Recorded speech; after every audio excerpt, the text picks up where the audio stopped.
শিয়ালদা দক্ষিণ শাখার গোচরণে এই মুহূর্তে পরিচারিকারা তারা রেল অবরোধ করছেন। তাদের দাবি, গত কয়েকদিন ধরে লাইনে মেরামতের কাজ চলছে, এর ফলে বেশ কয়েকটি ট্রেন বাতিল করা হয়েছে।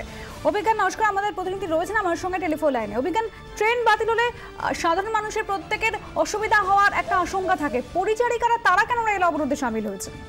মূলত যেহেতু তারা এই পরিচারিকা সকালবেলা তারা চলে যান দক্ষিণ শহরতলি বিভিন্ন জায়গায়, কলকাতার বিভিন্ন জায়গাতে, এবং মূলত সকালবেলায় তাদেরকে যেতে হয়, এবং সেই কারণের জন্য সকালের দিকে যেহেতু ট্রেন বাতিল রয়েছে এবং অনিয়মিত ট্রেন চলছে, 3 দিন ধরে এই ঘটনা ঘটছে। এবং যে কর্মক্ষেত্রে গিয়ে তাদেরকে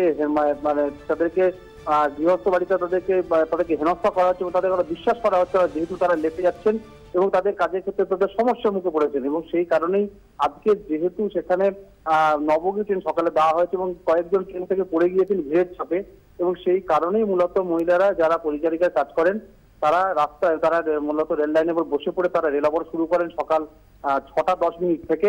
এবং এর ফলে গোচরণ স্টেশনের এখানে আপ এবং ডাউন লাইনে সম্পূর্ণভাবে ট্রেন আটকে রাখা হয় এবং সেখানে বিক্ষোভ তারা দফায় দফায় দেখাতে থাকেন। এবং শেষমেশ 8:45টার সময় বারুইপুর থেকে আরপিএফ এবং জিআরপি পুলিশ তারা ঘটনাস্থলে আসে এবং এসে তারা কিন্তু মূলত এই কিছুক্ষণ আগে তারা কিন্তু ট্রেন অবরোধ তারা তুলে দিয়েছে। এবং গোচরণ স্টেশনে যে আটকে ছিল যে ডাউন এবং আপ ট্রেন, সেই ট্রেনগুলিকেও তারা কিন্তু এখান থেকে তারা পাস করে দিয়েছে, অর্থাৎ ট্রেন অবরোধ কিন্তু উঠে গেল। কিন্তু এই পরিস্থিতি স্বাভাবিক হতে যথেষ্ট সময় লাগবে। ফলে এক কথা বলা যেতে পারে সকাল থেকেই শিয়ালদা দক্ষিণ শাখার লক্ষ্মীকান্তপুর লাইনে ট্রেন চলাচল বিপর্যস্ত হয়ে গিয়েছে এই অবরোধের কারণে। ধন্যবাদ অভিজ্ঞান। সংঘর্ষ বিরোধী লঙ্ঘন পাক সেনাবাহিনীর। আখনু সেক্টরে বিনা প্ররোচনায় গুলি, পাল্টা জবাব ভারতীয় সেনাবাহিনীর। ভোর 4টে থেকে গোলাগুলি শুরু হয়। গত 3 দিনে এই নিয়ে 7 বার সংঘর্ষ বিরতি লঙ্ঘন করল পাকিস্তান।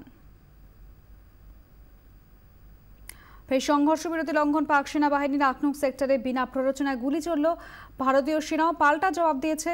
ভোর 4টে থেকে এই গোলাগুলি শুরু হয়। গত 3 দিনে এই নিয়ে 7 বার সংঘর্ষ বিরতি লঙ্ঘন করল প্রতিবেশী দেশ।